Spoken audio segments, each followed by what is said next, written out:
Aleluia, glória a Deus. Bom estarmos louvando e adorando ao Senhor nosso Deus.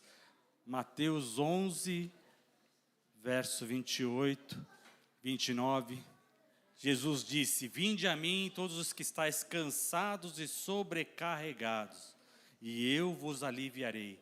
Tomai sobre vós o meu jugo e aprendei de mim, porque sou manso e humilde de coração, e achareis descanso para a vossa alma, porque o meu jugo é suave e meu fardo é leve. Amém? Podeis assentar. Essa palavra é uma palavra de bênção, né? Que mostra por que Jesus ele veio, né? Ele veio para cumprir o chamado, todas as palavras proféticas, para trazer graça, salvação, mansidão, e a gente vê todas as coisas que o nosso Deus operou e a maneira como Ele fez, né? Quando nós vemos a palavra e estudamos, e nós passamos a entender, e é onde eu quero me ater, aqui diz: aprendei de mim que sou manso e humilde de coração. Então, na sua missão, para aquele que crê, para aquele que chegou-se ao Senhor, né? A palavra diz: vinde a mim. E quem se achegou ao Senhor, ele tem um outro passo a cumprir, que é aprender dele, ser manso e humilde de coração. E isso tem um resultado na nossa vida, que é descanso para a nossa alma, né? Então a nossa alma, ela é transformada, ela é satisfeita de toda a ansiedade, de toda a angústia, quando nós achamos no Senhor e aprendemos da humildade e da sua mansidão, né? Isso é o que vai trazer descanso para a nossa alma, como a palavra do Senhor diz, porque aí ele diz: o meu jugo é suave, meu fardo é leve. Ou seja, após você estar aprendendo a viver em mansidão, aprendendo a ser humilde de coração, a tua vida, o fardo que você carrega, né? Porque a gente, conforme vai andando nos nossos dias, nós temos um fardo que nós carregamos, né? Então, quem passa de um dia para outro, fala assim: chegou a segunda-feira, aí depois terça-feira, quarta-feira, chega no final da semana, estou cansada. Por quê? Porque a gente veio carregando um fardo de coisas que a gente não conseguiu resolver, concluir, e mais os planos, aí ficou tudo pesado, né? A gente sente o cansaço por causa disso, né? E aqui Jesus diz: olha, se você está cansado e sobrecarregado, Ele tem a solução para a nossa vida. Ele tem o caminho que nós vamos seguir para aprender, para não ter uma vida sobrecarregada e cansada. Amém? É sobre essas coisas que nós vamos conversar, e isso vai levar a gente a entender o que diz a palavra sobre mansidão, o que diz a palavra sobre cumprimento, né, da fé, porque chegar-se ao Senhor é uma atitude de fé. Jesus é o autor e consumador da fé, como a gente vê em Hebreus capítulo 12. E é interessante a gente ver, né, quando ele diz assim: olha, corramos com perseverança a carreira que nos está proposta, né?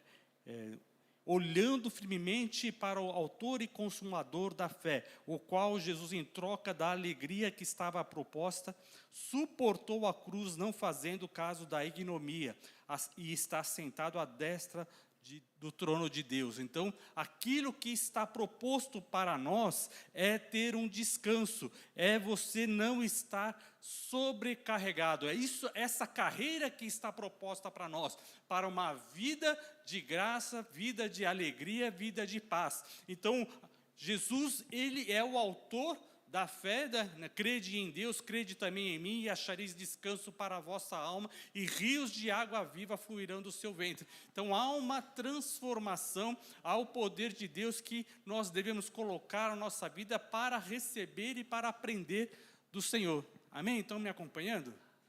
Glória a Deus. Então, dessa maneira, nós vamos perceber que nós temos um propósito, temos um caminho a perseguir. E aqui nós vemos que Jesus é o autor e consumador, ou seja, Ele preparou e Ele é o espírito da profecia. Então, Jesus Cristo é a palavra. Então, todos os profetas profetizaram a respeito do Messias, daquilo que Deus colocou no coração, porque Jesus é a raiz de Davi, Jesus é a geração de Davi. Então o Espírito de Deus veio sobre os profetas, e o Espírito de Deus, ele anuncia Jesus Cristo.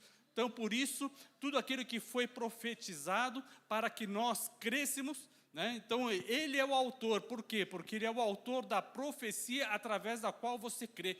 Você crê na promessa, você crê na revelação de Deus, e aí você vai crer em Jesus Cristo, porque Ele é o autor. Ele é que derramou do Espírito para que os profetas falassem a seu respeito. Então nós percebemos que Ele é o autor e Ele consuma, ou seja, Ele cumpriu a palavra, Ele foi fiel até a morte e morte de cruz. E nós vemos que a mansidão é um fruto do Espírito. Quando a gente vê lá em Gálatas, a gente vê lá que fala sobre a fidelidade, a mansidão e o domínio próprio, que são os frutos do Espírito. O fruto do Espírito é amor, Gálatas 5:22. Deixa eu respirar que eu estou falando muito rápido.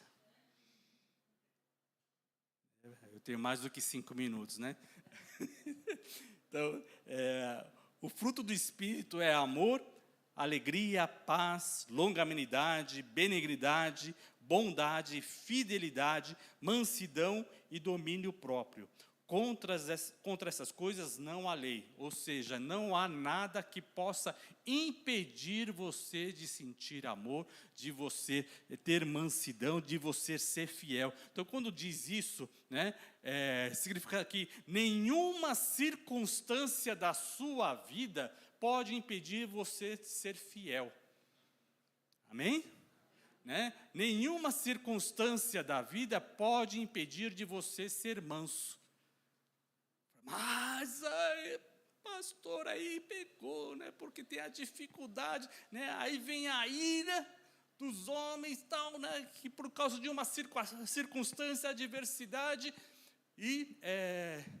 mas o fruto do Espírito, o que é derramado em nossos corações, vai fazer, porque para o homem é impossível, mas o caminho que nos está proposto é ser cheio do Espírito Santo.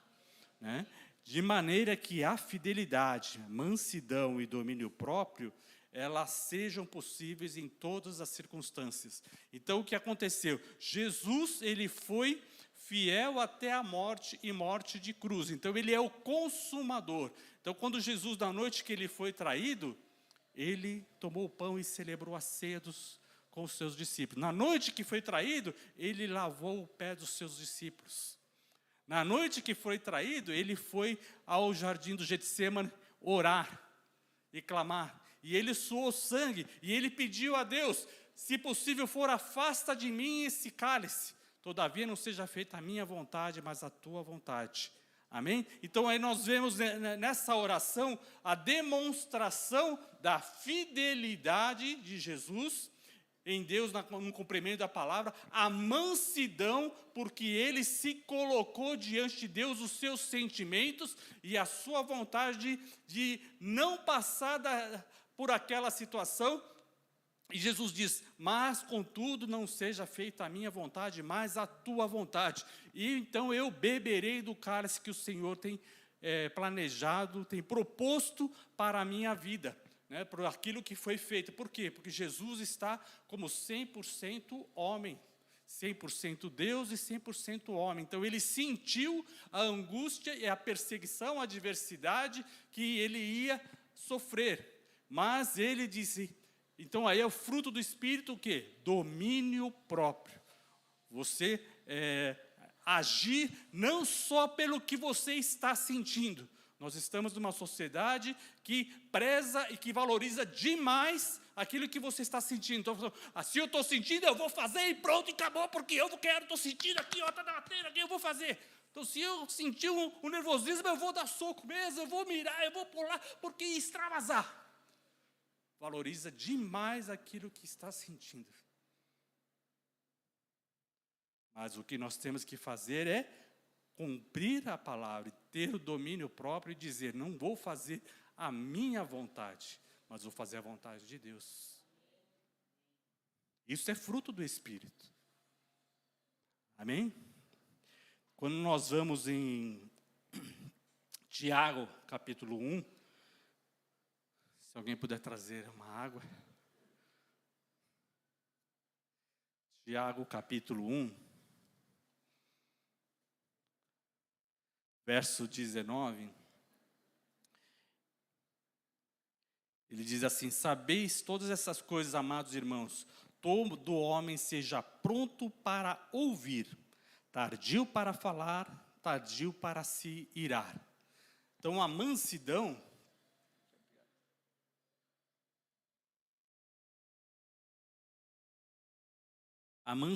ela vai mudar algumas atitudes. A mansidão vai fazer com que você mude o seu comportamento, você passa a ser pronto para ouvir, tardio para falar e tardio para se irar. Eu digo isso, né? Eu era uma pessoa muito irada, assim né? E também violenta, né? E também, digamos, precipitada. Você viu que eu falei aqui com facilidade sobre a ira, né? Eu falei com uma facilidade tremenda. Por que será que eu falei com uma facilidade tremenda? Né? Porque isso aqui, né, também é uma coisa que está dentro. Mas a unção do Espírito Santo é que é o domínio próprio. Você saber que está lá, você não vai provocar a sua ira. Você não vai se colocar numa situação onde aquela ira pode explodir. É fácil representar uma pessoa irada, né? Se você quiser mostrar para os seus filhos, olha, como é que é uma pessoa irada? Você vai conseguir facilmente dizer. Não precisa de muito esforço. Como será que é uma pessoa irada? Né? Será que a pessoa se ira com qualquer coisa? Né? Será que ela se ira fácil assim no trânsito? Né? Como é que será, né? A gente não precisa de muitos, né, artifícios para saber como é uma pessoa irada. Facilmente a gente consegue representar, né? Mas em uma pessoa mansa, e uma pessoa humilde, a gente tem dificuldade de fazer, poxa vida, como é que é ser uma pessoa humilde? Né? Então aqui, Tiago está citando algumas coisas, né? Quando ele fala sobre a prática da palavra, onde ele cita algumas coisas, né? Por que ele fala, todo homem seja pronto para ouvir, tardio para falar, tardio para se irar. Por quê? Porque aquilo que Jesus tem para ensinar é ser manso e humilde de coração. Né? E aí ele começa a explicar, olha, porque a ira do homem não produz a justiça de Deus. Então não adianta você orar, pedir alguma coisa e executar com ira, né, com violência.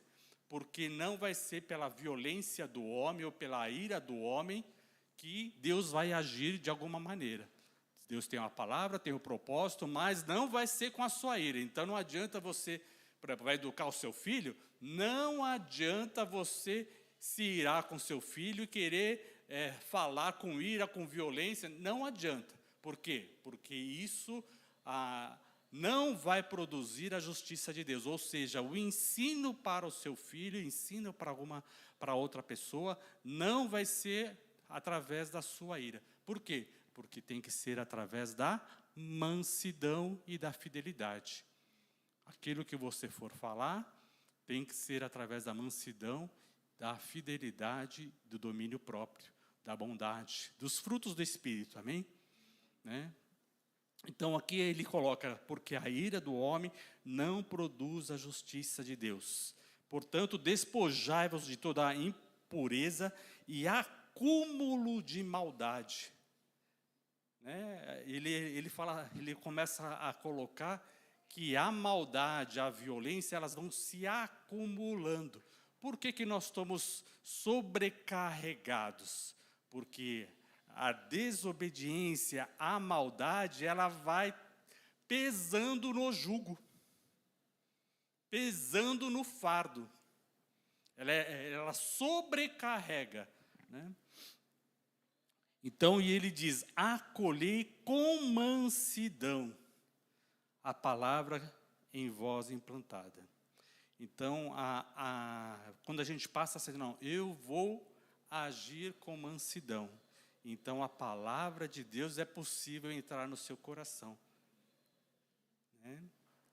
Só a partir de que você vai começar a compreender a palavra do Senhor, quando você ouve com mansidão. Fala, não, né, Deus está certo, Deus é amor, Deus ele fez coisas para mim, então deixa eu entender o que Deus tem para mim. Quando nós paramos para examinar as Escrituras, paramos para examinar a nossa vida e colocar, eu estou fazendo isso e a palavra diz isso. Né? Então, o que eu tenho que fazer para deixar de fazer o errado e fazer o certo? Fazer o que a palavra diz. Então, ele começa a dizer, a palavra, acolhei com mansidão a palavra em vós implantada, a qual é poderosa para salvar a vossa alma. Então, a palavra é uma semente que produz a raiz. Quando a semente é implantada e você crê na palavra de Deus, você crê que Jesus Cristo é o Senhor, o que acontece? Aquela semente, ela vira uma raiz, ela germina para uma raiz no seu coração. Mas ela entrou, porque Jesus Cristo é a raiz de Davi, a geração de Davi. Então ela entra, né, no nosso coração, ela entra, né, pelos nossos sentidos, olhos, a boca, pelo nosso ouvir, né, pelo cheiro para você sentir. Então, mas a palavra de Deus, ela entra no seu coração e aí ela precisa o quê? Frutificar, né? Ela precisa crescer. Então ela vai produzir folhas e ela vai produzir frutos. E um dos frutos é a mansidão. E assim ele diz, olha, é poderosa para salvar a vossa alma. 22, tornai-vos, pois, praticantes da palavra e não somente ouvintes, enganando-vos, vocês mesmos. Então ele está mostrando o quê? Que quando você começa a agir conforme a sua fé, é que você vai ser transformado. Por isso Jesus é o autor e consumador da fé. Então, se Jesus é o autor e consumador da fé, nós precisamos receber o autor da fé, que é a raiz de Davi, e ter uma atitude como a geração de Davi, ou seja, onde há atitudes, há práticas igual à geração de Davi, porque Jesus é que produziu em Davi todas as coisas que ele executou para o seu reino. Amém? Então, essa prática da palavra, ela vem também por Jesus. Né? E aqui ele diz, olha, porque se alguém é ouvinte da palavra e não praticante, semelha-se ao homem que contempla no espelho o seu rosto natural, pois ele a si mesmo se contempla e se retira, e logo se esquece de como era a sua aparência. Né, os homens, eles brincam assim como as mulheres andam com o espelho, né? Então lá, ela olha no espelho e tal, daqui a pouco ela olha de novo, depois, ué, por que está olhando toda, né? Por quê? Já esqueceu como estava? Porque o homem natural é assim mesmo. Fala, mas eu estava, né, será que está certo? Será que está errado? Né, por quê? Porque o homem, ele se contempla, mas logo ele vai se esquecer daquilo que vê. Né? Então, o ser praticante é você poder permanecer e agir de acordo com aquilo que você crê.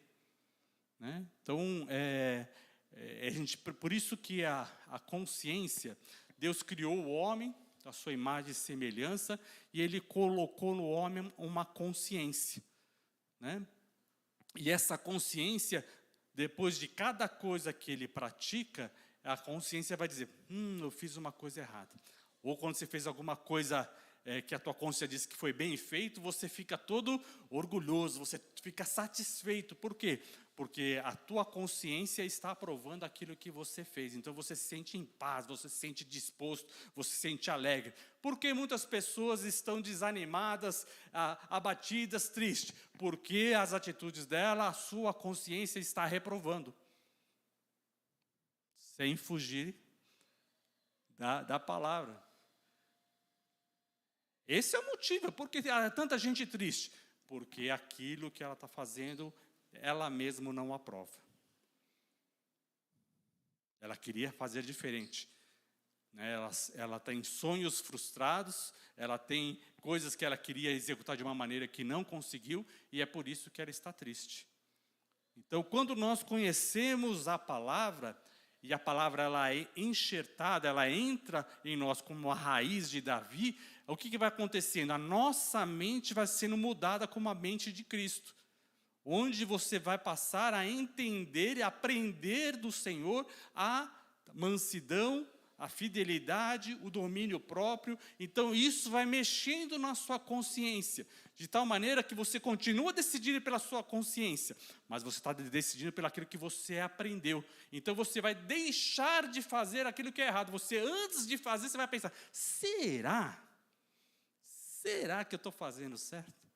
Porque, por isso ele diz, tardio para falar, tardio para se irar, mas pronto para ouvir.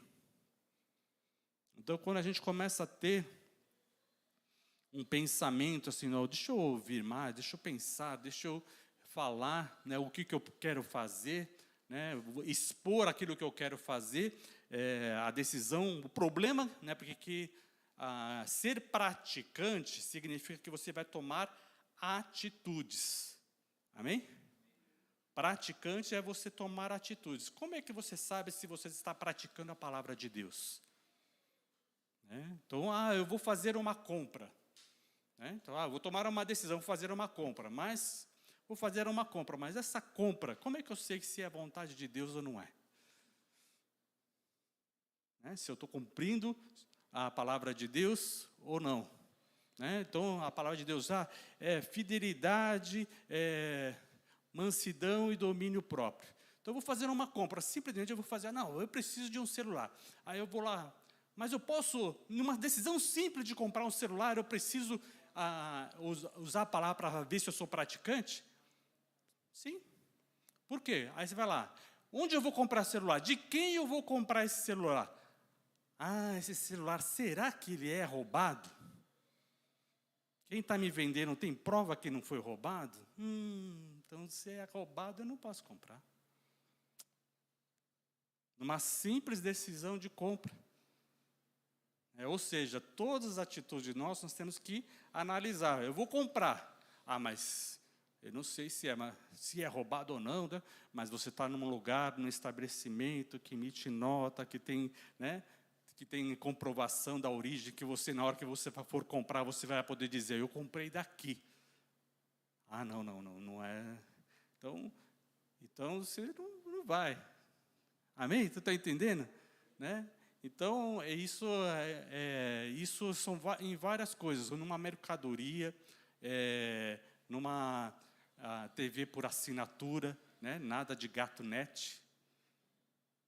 Falar, mas se eu pagar lá para quem tem direito de transmitir isso, eu vou gastar lá tantos reais por mês. E se eu comprar e fizer esse aparelhinho aqui que desbloqueia, esse aparelhinho só custa 10%, né? E não tem mensalidade, ou a mensalidade é bem pequenininha. Mas é legal, ele tem direito de fazer isso? Né? Ou é uma pirataria? Então, aí você está olhando, se é uma pirataria, ou seja, vem de um roubo, de algum furto, de alguém que não paga pelos serviços prestados. Se não paga pelos serviços né, a quem de direito, então não faça. Amém? Então, quer dizer, se a gente passa a ser tardio para tomar uma decisão e começa a analisar, começa a buscar, ouvir, né? Ouvir significa o quê? Tomar a informação daquilo que você precisa. Então, né, se você não sabe todas as informações, procura saber. Procura saber antes de tomar uma decisão. Amém?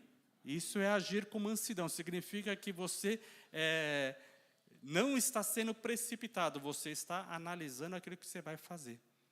E assim nós vemos, né, no exemplo de Jesus, na noite que ele foi traído, ele viu exatamente tudo o que ia acontecer. E aí ele tomou todas as atitudes antes. Ele primeiro, então eu vou ser preso, né, então eu quero celebrar a Páscoa com os meus discípulos antes. Quero lavar os pés dos meus discípulos antes. Quero explicar para eles a humildade, a mansidão. Estar sempre pronto para servir e não para ser servido, porque melhor é dar do que receber. Amém? Então, e assim a gente vai analisando cada coisa da nossa vida, né? E é isso que Tiago está colocando aqui, né? O meu entendimento sobre o que ele está colocando aqui. E aqui ele fala, por exemplo, da língua, né? No verso 26, se alguém supõe ser religioso, deixando de refrear a língua, antes está enganando o próprio coração, e a sua religião é vã. A religião pura e sem mácula para com o nosso Deus é essa: visitar os órfãos e viúvas nas suas tribulações, e a si mesmo guardar-se incontaminado do mundo. Então, ele coloca o quê? Que realmente aquele que é praticante, né, que ele está usando aqui a palavra religioso, ele está tomando atitudes corretas, né? Então, ele olha, visitar órfãos e viúvas nas suas tribulações. Isso significa o quê? Que ele é doador, né? Ele está preocupado mais em dar do que receber, né? Porque o órfão e a viúva não tem como, numa que está atribulado, ele não tem como te recompensar. Então, dar alguma coisa para alguém que pode te recompensar é uma coisa. Então, às vezes a pessoa fala assim, não, eu dou, eu primeiro gosto de dar, mas aí só dá presente para pessoas ricas, né? Para a pessoa pobre, a pessoa não dá. Então, às vezes a gente vê assim, né, olhando às vezes nas nossas famílias, mas isso só lá nos Estados Unidos, né? Não é aqui. Então, quanto mais posses essa pessoa tem, melhores presentes ela recebe. É interessante, né?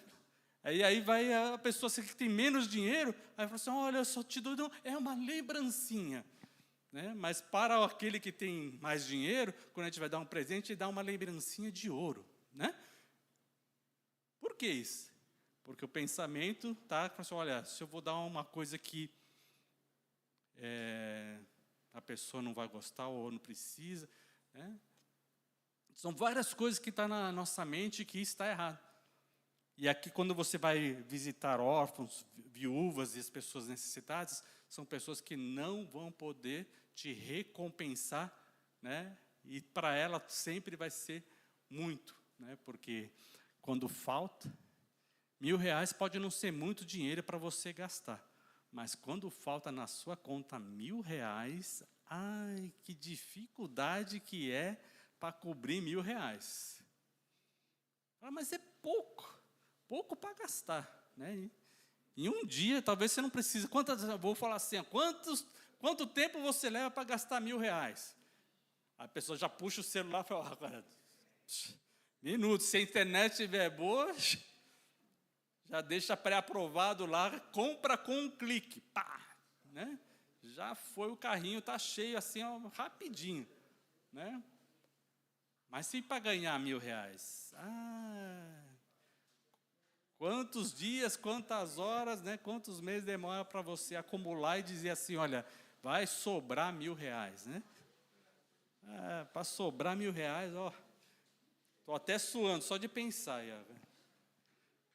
Como é que vai ser, né? Oh, eu quero ter R$ 1.000 sobrando na minha conta. E aí você faz um planejamento. Vai levar e, né? Vou ver, não, 13º, vamos ver quando que vai chegar um dinheirinho para poder guardar. Mas não é isso que eu quero falar. Vamos voltar. Voltando.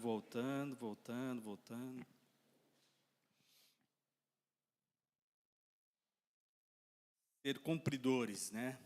Porque a palavra é implantada em nosso coração para nós analisarmos os propósitos.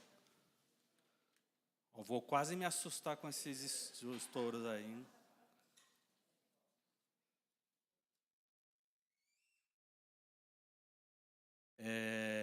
Hebreus 4:12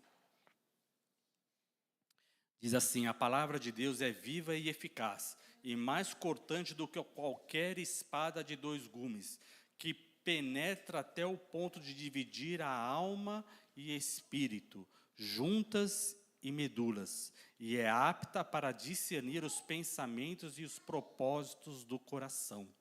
Então, a palavra de Deus, aquilo que a gente ouve e a gente estuda e a gente vai aprendendo, ela vai descer assim profundamente, de maneira que vai separar a tua alma, ou seja, as tuas emoções, a tua vontade. Você vai conseguir discernir qual é o sentimento que você está tendo em relação a alguém falou alguma coisa. Então, você vai perceber, eu estou assim nervoso ou irritado porque alguém falou alguma coisa e aquilo me incomodou. Então, a palavra de Deus, ela vai permitir que você tenha esse discernimento. Porque se você não tiver, você fica nervoso e nem sabe por que você ficou nervoso. Eu estava tudo bem, eu não sei o que aconteceu no meu dia, aí alterou tudo. Né? Mas com a palavra de Deus, né, com a mansidão, você vai perceber, olha, a partir daquela hora que tal pessoa falou assim, ela estava tão irada que aquela ira entrou em mim também. Saltou em mim a ira que eu tenho. Ou que eu tinha há muito tempo, ela nem lembrava mais que eu era irado. Quase nem lembrava. Eu falava, poxa, eu era irado?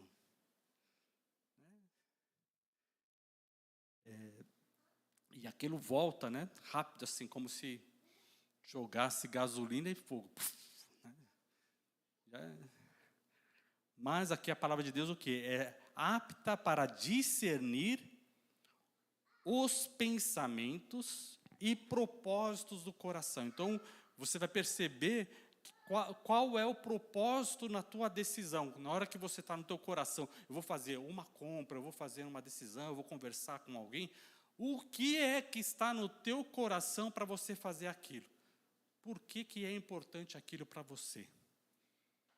Né? Então, a palavra de Deus vai permitir que você tenha esse discernimento para saber o porquê que você está fazendo isso. Aí você fala, puxa, eu queria fazer isso para isso, mas será? Aí, né, você vai poder analisar e pensar, e falar, poxa, mas isso não devia querer isso. Às vezes a gente está com um desejo e com um propósito que a gente descobre, eu não devia querer isso. Né? E aí você vai dominar, aí vem o domínio próprio, né, que você vai perceber e falar assim, não, isso que eu quero não deveria querer. Então eu vou orar ao Senhor para que tire esse sentimento, essa situação e eu consiga compreender a palavra e ter uma mudança de atitude. Amém? Está entendendo? Está ficando claro para você? Então, as nossas decisões, elas precisam ser feitas com base na fidelidade, mansidão e domínio próprio.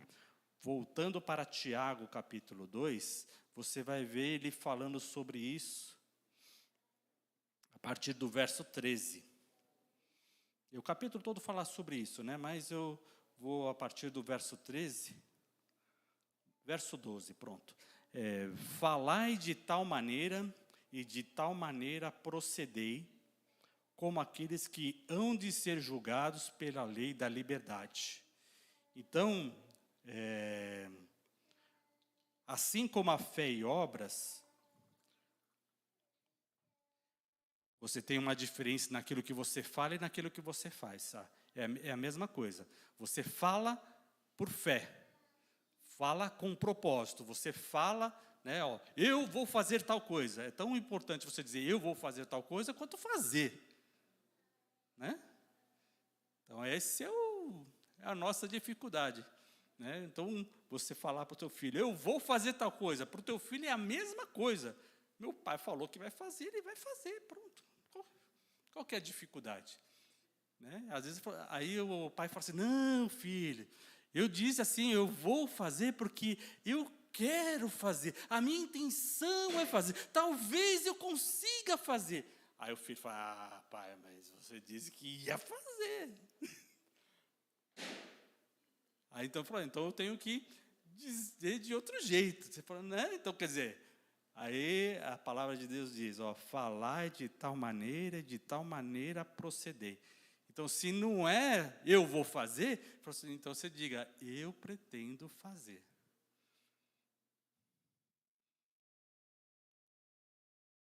Amém?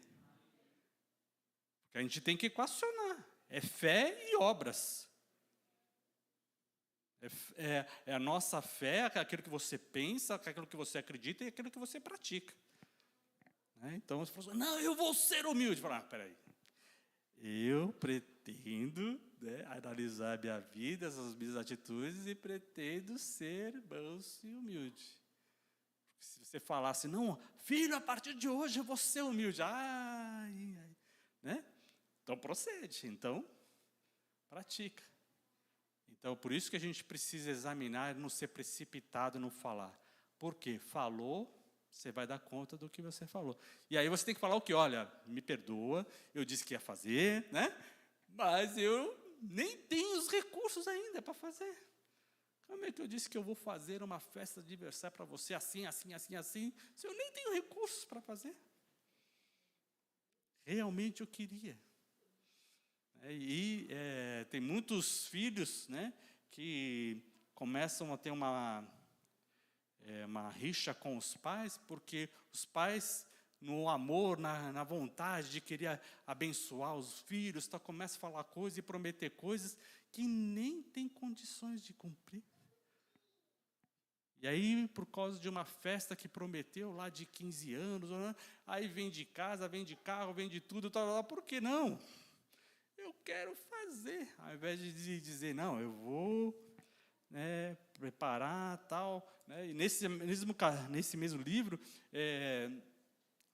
Tiago ele fala assim, olha, os planos humanos, ao invés de você dizer, o ano que vem vou fazer isso, vou fazer isso, vou fazer aquilo, aí ele fala assim, por que vocês não pensam assim, se Deus quiser, se o Senhor permitir, né, iremos para tal cidade, negociaremos, venderemos, né, cresceremos, quer dizer, você colocar os teus planos ou as tuas coisas diante de Deus.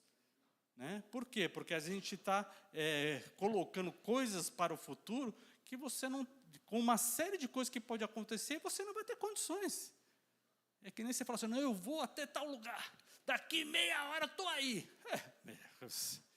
Como é que você sabe que você vai chegar até meia hora? Não, começou a chover, sabe como é que é a Marginal? Entrei na Marginal, né, teve alguém lá deu uma batidinha, pronto, parou o trânsito todo. São 7 faixas, mas o cara bateu exatamente na confluência das faixas, você não consegue nem sair da rodovia, porque você vai entrar na Marginal, mas o cara que ia da expressa para local, bateu ali, pronto. Ninguém daquela rodovia consegue entrar lá e você ficar parado, 16 quilômetros. 16 quilômetros parado, né? E vai fazer o quê? Não consegue. Por quê? Isso é um exemplo de tantas coisas que podem acontecer que os seus planos... Aí você vai fazer o quê? Vai ficar irado, vai socar o volante. Talvez alguém tenha feito isso. Né? Eu fico imaginando, lembrando algumas coisas, se alguém socando o volante, batendo, né? Mas eu planejei. E quando não tinha celular para você avisar o que aconteceu, né? Aí você estava lá, parado, 3 horas parado num lugar que... Mas por quê? Porque a gente é precipitado e coloca planos, né? E situações que a gente não tem condições de fazer. Mas fiel é o nosso Deus, que Ele é poderoso para cumprir as suas promessas. Amém? E assim, nós temos que entender que a gente agir com mansidão, ela vai tirar esses fardos da nossa vida.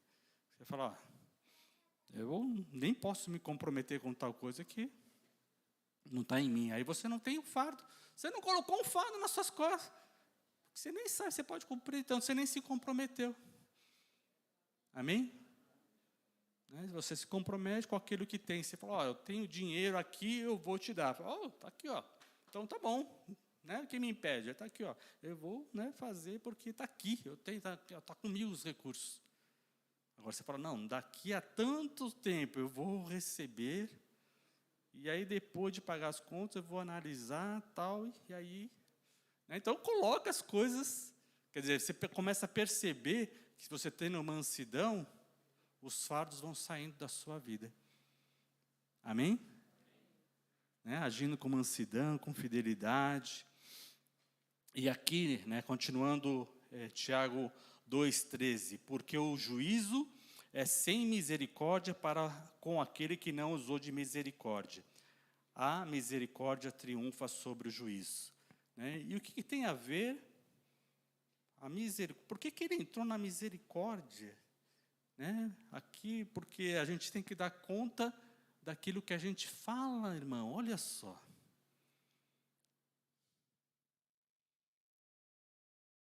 A gente dá conta daquilo que a gente fala. Então, se você fala bênção, você dá conta das bênçãos. Amém? Glória a Deus, aleluia. E se você fala maldição?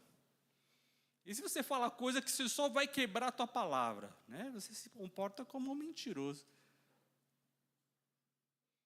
Aquela pessoa é boazinha, tal, só que só promete coisa que não pode cumprir. O que vai, Quando passa o tempo, o que as pessoas vão falar? Vão falar que ele é bonzinho?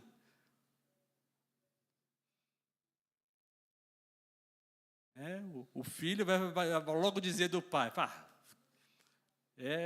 tal, não sei, meu pai falou, mas não sei, Aí a mãe, falando do pai, a mãe logo fala assim, filho, aquilo que o teu pai fala não se escreve. Só algumas mães, Lá nos Estados Unidos eu ouvi alguma coisa. Por que fala isso? Porque quer dizer, não tente cobrar dele o que ele falou, porque ele não vai conseguir cumprir. Isso é totalmente desagradável. O homem, ele sente a necessidade de ser honrado. E como é que ele vai receber honra se aquilo que ele fala ele não consegue cumprir? Um homem honrado pela sua esposa, pela sua família, é aquele que ele fala e ele dá conta daquilo que ele faz, que ele falou, fazendo. Ele disse que ia fazer, e fez. Disse que não ia fazer e não fez. Disse que ia analisar tal data e analisou tal data, a situação, e disse o sim ou não. Simples assim, calma, serenidade para a tua família. Por quê? Porque você tomou uma decisão, um posicionamento conforme a mansidão, a fidelidade. Então, fala, olha, não consigo te dar essa resposta. Tal dia eu vou receber, se for da forma como eu estou planejando receber, e não te der tudo certo, e pagar as contas, tem algumas coisas que vai ser variáveis aí, tal, vamos fazer, e ali tal dia eu te digo se vamos fazer ou não. Aquietou. O filho já sabe, tal dia Deus meu pai vai falar para mim. E aí eu vou saber. Não tem fardo, não tem preocupação. Amém, irmão? Porque a atitude prática tira os fardos para você não andar sobrecarregado. Está entendendo? E aqui ele continua, E ele entra num tópico, onde ele diz, a fé sem obras é morta, Verso 17. Assim também a fé, se não tiver obras, por si só está morta. Então, quer dizer, aquilo que você fala e não faz, daqui a pouco alguém vai falar assim, não precisa falar, não vou pedir a tua opinião, porque não adianta eu pedir alguma coisa opinião, porque o que você falar não vale nada, né? Porque a gente faz negócios com pessoas que aquilo que a pessoa fala não se escreve. Você está perdendo tempo. Querendo uma promessa, um comprometimento de quem não cumpre a palavra.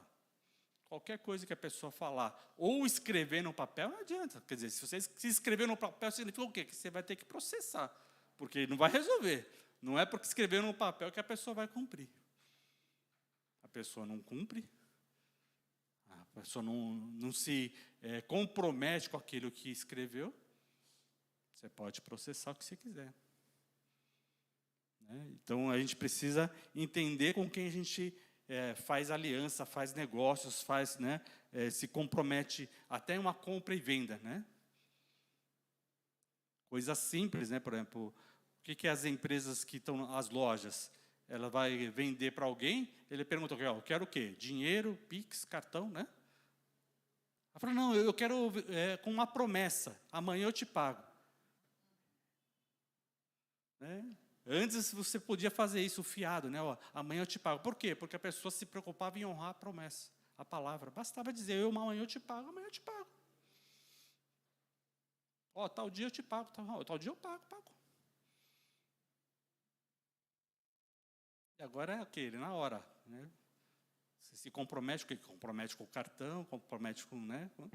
Aí você vai, então um dia eu vou pago, compro no cartão e aí depois vou negociar com o cartão que dia que eu vou pagar. Aí, quantas vezes você quer parcelar essa fatura? Em 0 vezes? Enfim, vamos voltar aqui.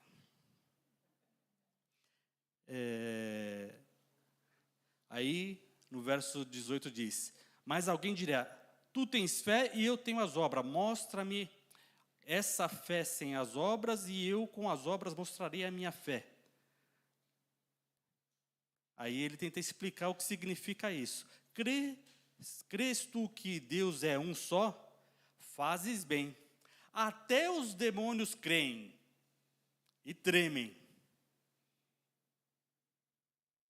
Então aqui ele vai bem direto, fala assim, olha, crê é excelente. Só que os demônios creem também, estremecem. Mas eles não cumprem e não obedecem a Deus. Então, crer em Deus é maravilhoso. Só que os demônios creem também. Nós temos que ter umas obras melhores que os demônios, né, irmãos?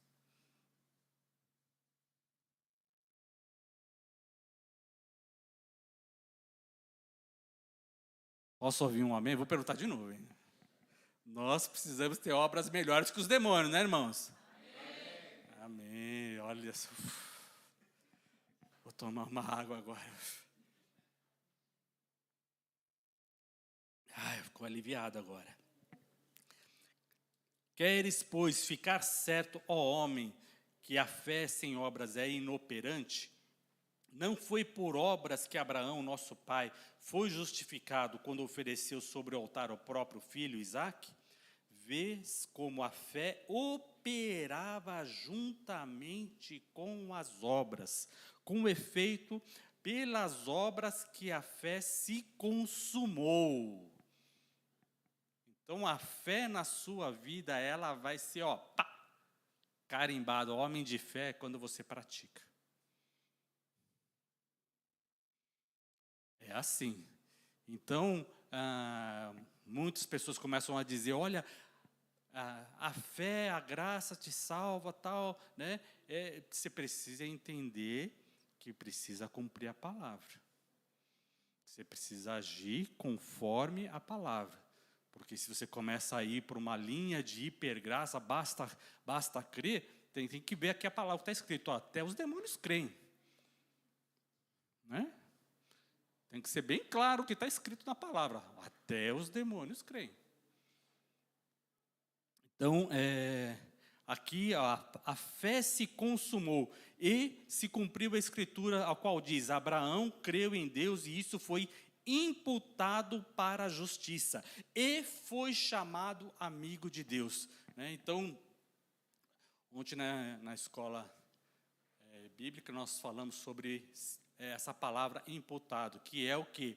Que é uma palavra que significa que Deus analisou as atitudes de fé de Abraão, ou seja, a obediência que Deus mandou ele sair da terra onde ele estava, e ele saiu, deixou a família, e que ele foi abençoado, e que Deus falou, anda na minha presença e ser perfeito, e ele começou a andar na presença. Quer dizer, Deus olhou as atitudes dele, falou, faça a circuncisão, uma aliança comigo, e ele fez a circuncisão. Quer dizer, ele teve atitudes que manifestavam a sua fé.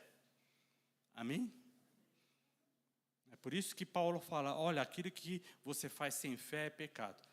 Ou seja, se você não crê de tal maneira, então não faça daquela maneira. Por isso nós temos que fazer, quando Jesus fala assim, amar o teu próximo como a ti mesmo, significa que você precisa entender o amor, você precisa amar a Deus sobre todas as coisas, e você precisa agir para uma outra pessoa da maneira que você gostasse que a pessoa agisse com você. Se eu vou falar uma palavra dura com alguém, aí eu tenho que pensar, pera. Se tivesse nessa situação, eu gostaria que alguém me repreendesse dessa maneira como eu estou falando? Não. Então, às vezes, o pai fala assim, filho, você está fazendo isso, você é um burro, você não sei o quê, você não vai conseguir fazer nada na sua vida. Pensa, porque vou falar. Você gostaria que alguém chegasse para você e falasse, você é um burro, você não, Opa, não gostaria não, hein? Para. Então, você fala do jeito que você gostaria de ouvir, hein? Amém? Então, por quê? Então, você tem que analisar. Então, por isso que uma das coisas que o crente ele vai mudando é o quê? Na forma como ele fala. Na forma como ele fala. Porque ele começa a ter que comer das suas palavras. Amém, meu? Porque a fé é maravilhosa, aí você começa a comer. Por isso que nós somos alimentados pela palavra. E se você começa a dizer a palavra, e você começa a ter uma palavra fiel, ou seja, uma palavra que se cumpre, que você falou e vai fazer aquilo que você falou, então aquilo vai alimentando a sua vida e vai apaziguando o seu coração. E aí você não vai ter síndrome do pânico, você não vai ter angústia, você não vai ter medo, você não vai ter medo do futuro. O que vai acontecer no futuro? Fala, estou em paz. O que acontecer, Deus proverá. Assim como proveu para Abraão, que ele ofereceu o seu filho no altar porque foi pedido, Deus pediu, ele foi fazer uma coisa que Deus pediu. Ele foi, eu vou fazer como uma ousadia aqui, vamos ver o que Deus vai fazer. Não, Deus pediu para ele fazer, Deus mandou ele fazer, então ele foi cumprir. E muitas coisas a gente começa a ter uma ousadia fora da palavra. Ousadia dentro da palavra é fazer aquilo que Deus te pediu. Isso é ousadia. Então tem que ser ousado para ser humilde. Irmão, você pensa que é fácil ser humilde? Tem que ter ousadia. Eu vou ter ousadia de ouvir o que você tem para me dizer. Olha, tenho que tomar uma decisão. Agora eu vou ter a ousadia de chamar minha esposa para falar, amor, eu tenho uma coisa que eu quero fazer. É uma ousadia, tem que ter, O homem tem que ter bastante determinação, muita vontade para chamar, amor, eu quero, senta aqui comigo, que eu quero dizer o que eu vou fazer. Eu estou pensando em fazer assim. O que você acha? E é amanhã que eu quero fazer. Ela vai falar, meu Deus do céu, que Deus te tira desse pensamento, isso só vai dar problema, isso que lá. Aí o homem veio e falou assim, que bom que eu falei com a minha mulher, Normalmente eu falo assim, está vendo? Está vendo? Eu falo alguma coisa, você não me apoia, você não me... Antes de ser precipitado, eu falo, que bom que você falou, né? Então vamos pensar nesses pontos e não vai ser mais amanhã que eu vou tomar essa decisão. Por quê? Porque se não há concordância, não há o amém, né? Se não há um amém, Jesus não está. Por quê? Porque Jesus é o amém. Jesus que dá a palavra final. Se não tem concordância, não tem a palavra final. Está entendendo? Então, por quê? Porque se você tomar uma decisão que não há concordância, você está fazendo o quê? Colocando um jugo. Um problema que você vai ter que carregar. Ou seja, vai fazer, dando certo ou não dando certo, vai ter a consequência. E qual a chance de dar certo quando já tem os conselhos, as primeiras impressões de que vai dar problema? Né? Vai dar problema. Né? Está entendendo? Então, Tiago 2:24, verificais que uma pessoa é justificada pelas obras e não somente pela fé. Né? E assim ele vai falando sobre várias coisas, sobre os projetos humanos. Agora vamos entrar em outra parte.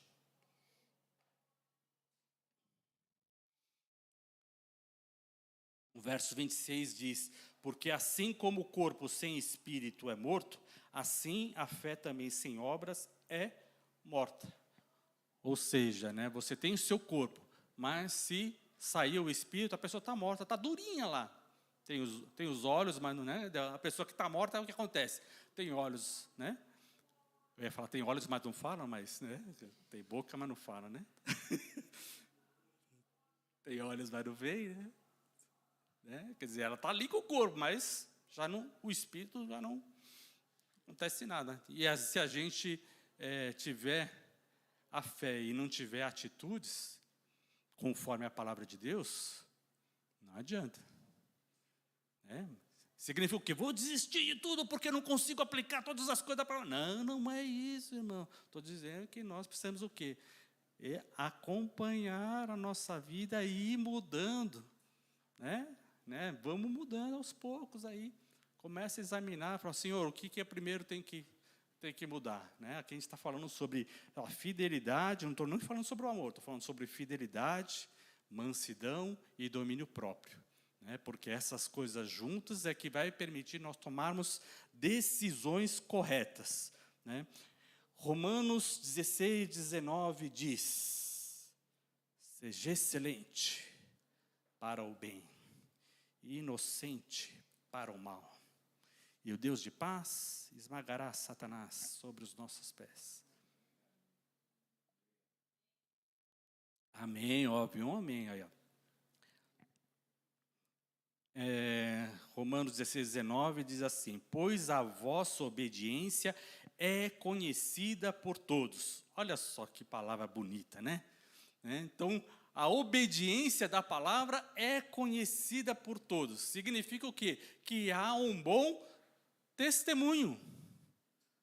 Né? Então, significa que você obedece a palavra e os teus filhos sabem que você obedece. Olha só que coisa boa. Ou seja, aquilo que você crê é conhecido. Amém? Estamos falando de fé e obras, obediência. E ele fala assim, olha, a vossa obediência é conhecida por todos, por isso eu me alegro a vosso respeito. E quero que sejais sábios para o bem e simples para o mal. Que é o assunto que nós estamos dizendo. Ser sábios para o bem. Quer dizer, você obedecer, as pessoas saberem que você obedece. Ou seja, o testemunho. O teu testemunho. Então, a importância de você dizer aquilo que Deus fez na sua vida, meu irmão. Por quê? Porque senão a tua obediência não é conhecida. Tá vendo? Então, se você fica ali, é bom obedecer a palavra, você vai tendo uma transformação, estou aqui. Mas poucas pessoas sabem que você é obediente da palavra. Jesus chamou os apóstolos para quê? Ser-me-eis testemunhas tanto em Jerusalém quanto em toda a Judéia. Ou seja, eles eram da onde? Da Galileia. Eles eram pescadores. Então, quem era lá da Galileia, que viu os milagres lá, eles que eram pescadores, estavam começando a andar com Jesus e viam os milagres, era quem estava lá, em Cafarnaum, né, onde eles estavam andando, onde as pessoas ali conheciam ele, dizer que ele era de lá. Mas ele estava onde?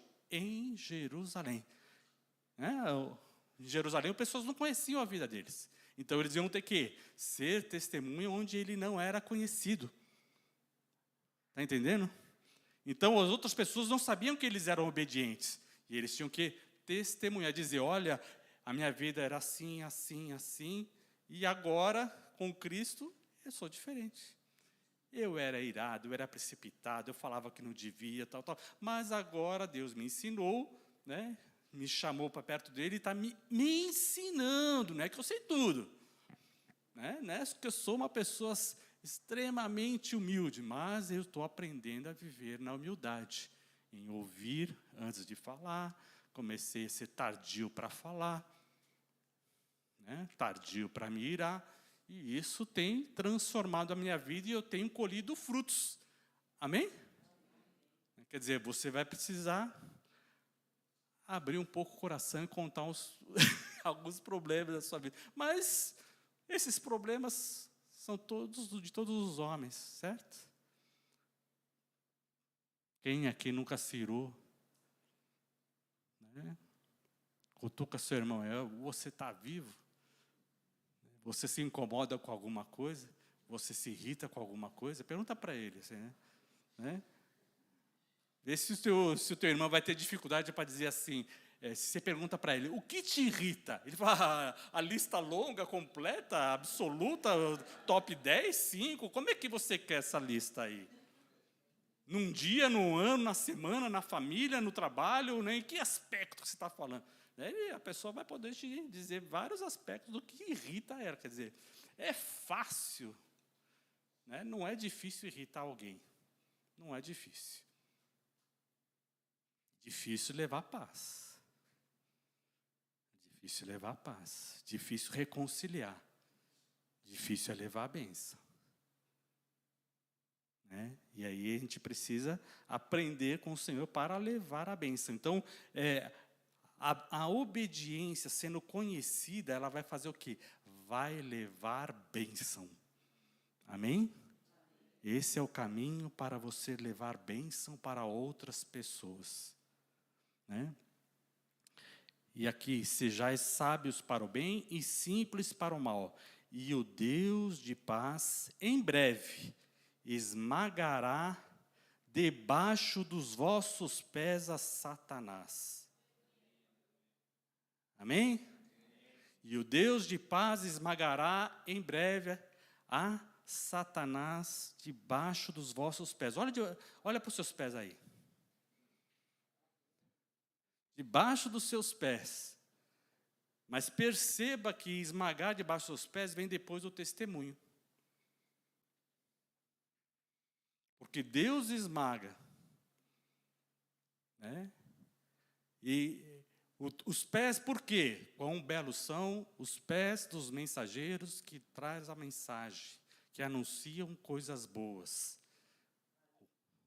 O Senhor vive, o Senhor reina na minha vida. Então, quando você testemunha, a palavra diz, quão belos são os pés. E você fala da palavra, você testemunha da palavra, e então Deus vai agir. Amém, irmão? Então, essa bênção, ela vai prosseguir para outras pessoas. Então, por isso, Abraão foi peregrino.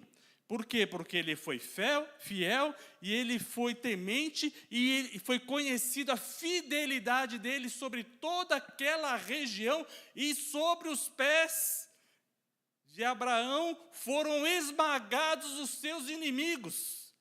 E foi nessa situação que foi imputado justiça para Abraão, porque ele agiu conforme a fé que ele cria. Ele obedeceu. E foi notório a sua obediência. Então os inimigos foram esmagados. E assim há uma conquista de territórios. E assim o caminho para o seu irmão, para a sua família, ela vai se aplanando. Amém? Veja o que aconteceu, Salmo 20 e Salmo 21, né, que é a oração de Davi, antes da guerra, e a oração de Davi após a guerra. Ele começa a orar antes da guerra. O Senhor te responda no dia da tribulação. O nome do Deus de Jacó te eleve em segurança. Do santuário te envie socorro, desde Sião e te sustém. Lembre de todas as suas ofertas de manjares e aceite os teus holocaustos. Então, Davi está orando coisas que ele já fez. Amém? O Senhor te ouve, lembre-se das suas ofertas. Então, quer dizer, ele vai orar, mas ele lembra que ele já fez coisas para Deus. Ele já confiou em Deus. Ele já recebeu vitória. Então, a tua oração no dia da tua adversidade, da tua guerra, da tua batalha, olha, eu tenho uma decisão, uma coisa muito difícil para resolver hoje. O que você faz? Ora ao Senhor, irmão. Davi fez isso. Quer dizer, Davi, valente, guerreiro, mas o que ele fazia antes da batalha, irmão? Orava a Deus. E ele diz, o Senhor te responda no dia da tua tribulação. O nome do Deus de Jacó te eleve em segurança. Do seu santuário, quer dizer, ele entende a majestade, a posição de Deus, e ele entende que Deus é poderoso para te enviar socorro naquele momento. Amém? Então, a gente gosta de orar aqui pelos pedidos de oração, a gente sempre pede e tal, mas o entendimento, quando você olha a palavra, significa o quê? Que você deve aprender a colocar em oração antes. Eu vou para o hospital, por causa de uma situação assim, já estou sentindo, ora por mim, começa a clamar e fazer antes da batalha, amém?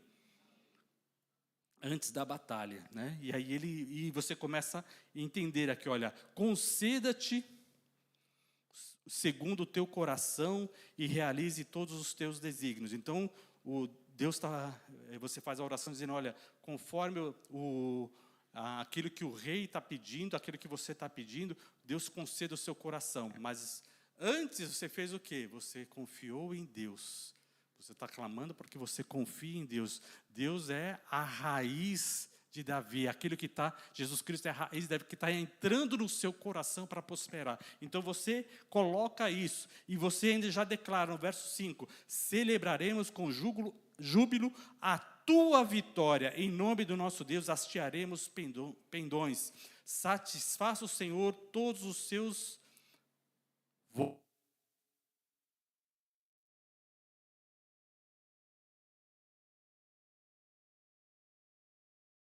Fim da bateria aqui.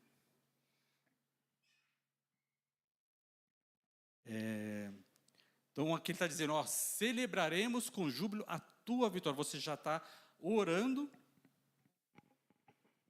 E na luta e na adversidade que você vai passar, você já está declarando que a vitória pertence ao Senhor. Amém?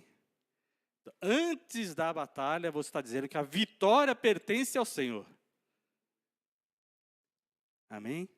Então, decisão de fidelidade, decisão de humildade. Você já entender que Deus é fiel e você está dependente deles, isso é atitude de fidelidade. Atitude de mansidão, você reconhecer que a vitória pertence ao Senhor. Amém? E o domínio próprio é o quê? Você fazer isso antes. Antes da batalha. Então, domínio, preciso fazer isso. Calma. eu preciso de um tempo para orar. Então eu lembro que algumas coisas simples, assim, vou comprar um carro. Decisão simples, né? Um pagamento pode depender 4, 5 anos. É uma coisa simples, não é só comprar um carro. Então eu estava lá, o carro dos meus sonhos, lá eu queria tanto um Monza, tal, aí via... Olha, então, muitas pessoas não sabem o que é um Monza, né? Um carro...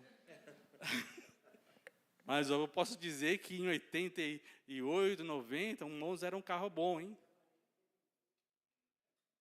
Então eu sonhava lá com o Monza, tal. E aí eu fui lá, tal. Só tinha que deixar 50 cheques predatados ali, era fácil. Né? Aleluia, glória a Deus. Então, aí estava tudo ali, o negócio fechado. Eu falei, amor, a minha esposa falou assim, dá um minutinho só que eu vou orar, né? Aí ela saiu para orar, Senhor, faça a tua vontade, entregamos, Senhor, nosso coração a ti. Né? Aí ela chegou assim, e aí, vamos fazer o negócio? Não. Mudei. Ela falou assim, mas eu tinha certeza, eu fui orar e tinha certeza que você ia dizer sim, é o que você queria. Eu falei, então, não vai ser. Mas não era o teu sonho? Eu falei, era. Mas não dava para pagar? Dava. Mas não é esse. Não é esse que Deus tem para nós. Né? E por quê? Porque na hora que você começa a colocar, você tem que estar pronto para ouvir a resposta. Né? Amém? E se você deixa Deus entrar no seu coração, se você vai conseguir entender se é a tua vontade, se é o conselho de Deus, a resposta que Deus está te dando. E aí você tem que sempre o quê? Declarar a vitória do Senhor.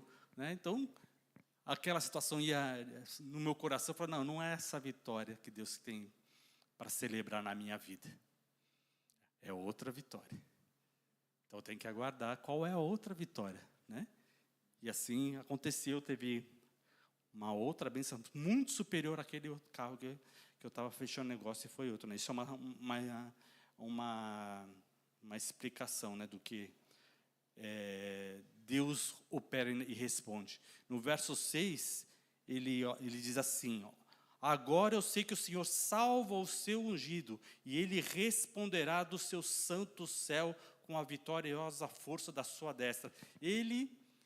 O salmista está dizendo, antes de acontecer, que ele diz, agora eu sei que o Senhor salva o seu ungido. Por quê? Porque ele já sentiu a resposta de Deus. Antes da batalha, né? Mas ele sentia a resposta de Deus antes da batalha, não significa que ele não tinha que ir para a guerra, né? Ele foi para a guerra.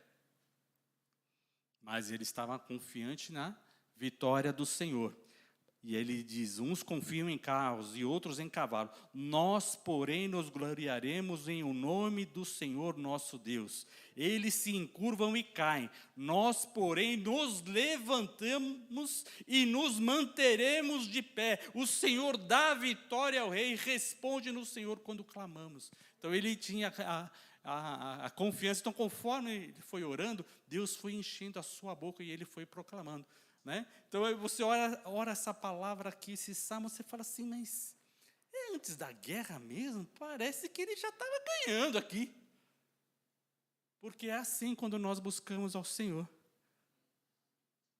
Né? Quando nós buscamos ao Senhor, você sente a vitória e o poder de Deus antes, irmão. Isso é ser cheio do Espírito Santo, irmão. Isso que Deus tem proposto para a sua vida. Não andar mais com fardos, mas com o jugo suave do Senhor. Que você sente a vitória e o poder de Deus na sua vida antes. Aleluia. E em Salmo 21 diz, ação de graças pela vitória. Né? Na tua força, Senhor, o rei se alegra. E como exulta com a tua salvação, satisfizeste-lhe o desejo do coração e não negaste as súplicas dos seus lábios. Olha só, ele começa a mostrar a alegria da vitória. Então, quando nós confirmamos e recebemos a vitória, uma coisa que a gente precisa aprender o que é celebrar a vitória. Né? Você disse antes lá que celebraremos com júbilo a tua vitória. Aí depois que você vence, Deus fez na minha vida,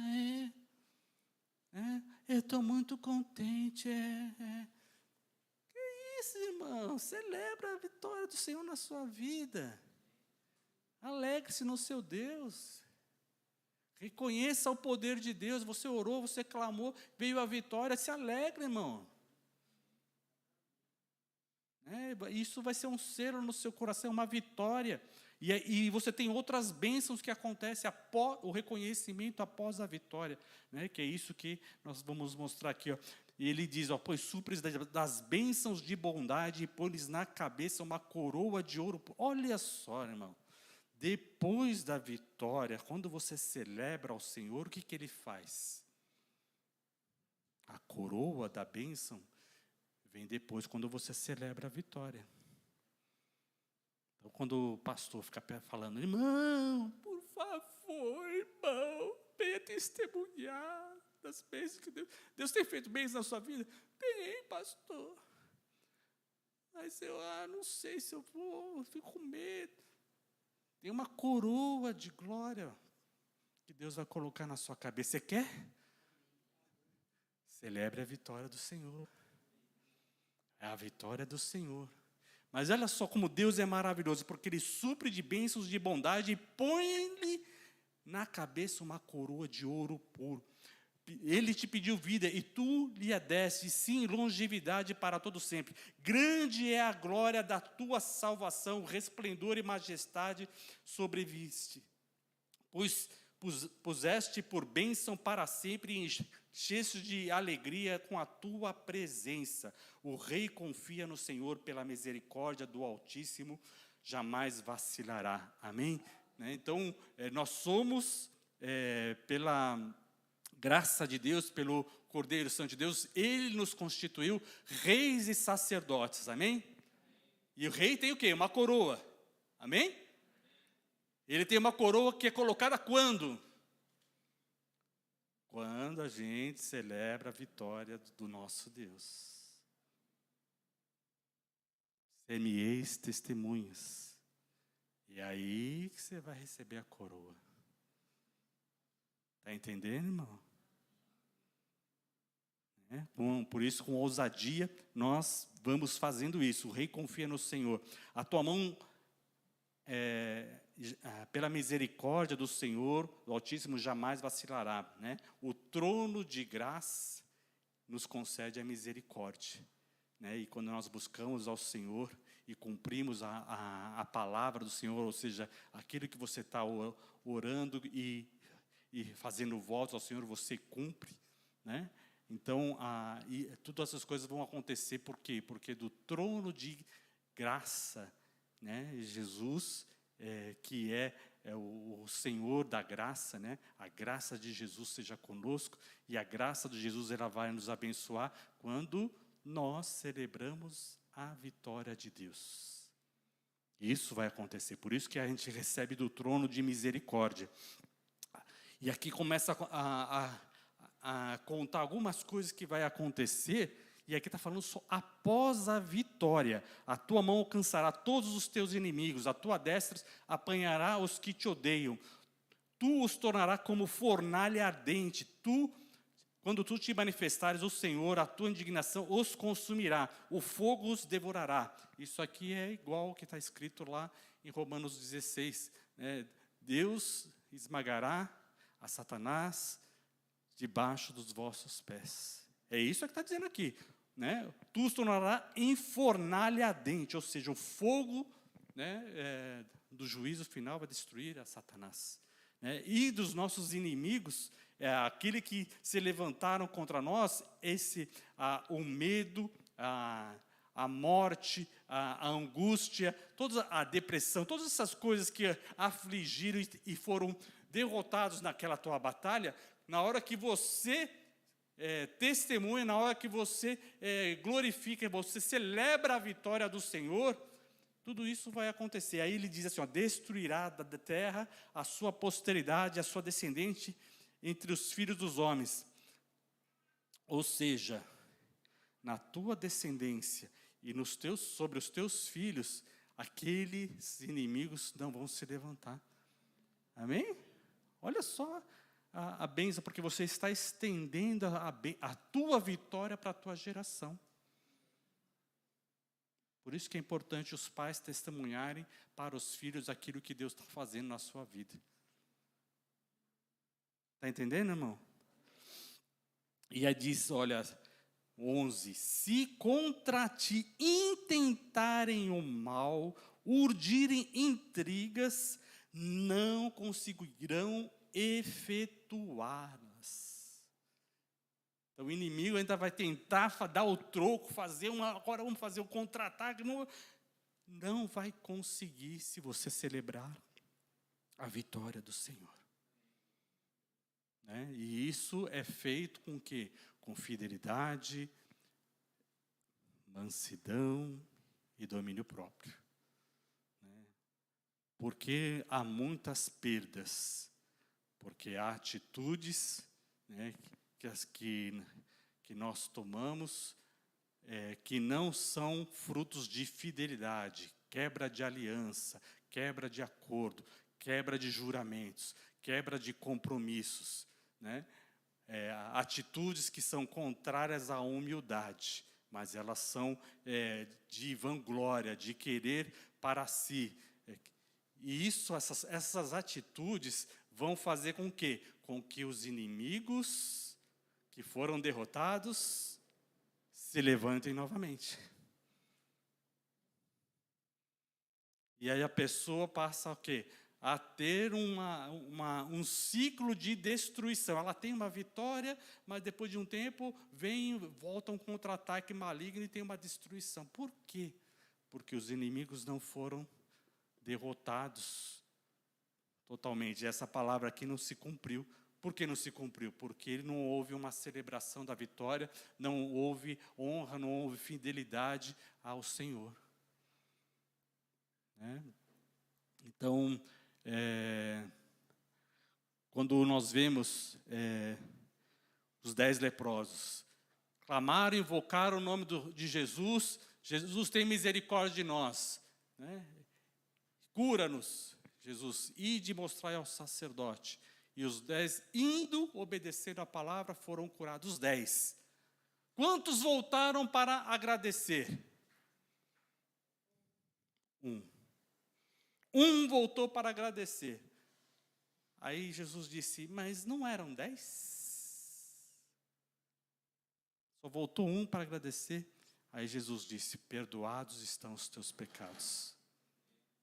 Para aquele 1. 10 foram curados, mas quem foi perdoado o pecado? 1. Perdoou o pecado e não vai voltar à enfermidade. Está entendendo? Não vai voltar os inimigos com outros problemas na vida da pessoa. Porque naquele não vai voltar, porque para ele foi perdoados os pecados. Amém? Eu acho que meu tempo acabou, acho. Mas há tempo para nós decidirmos pela palavra do Senhor. Amém?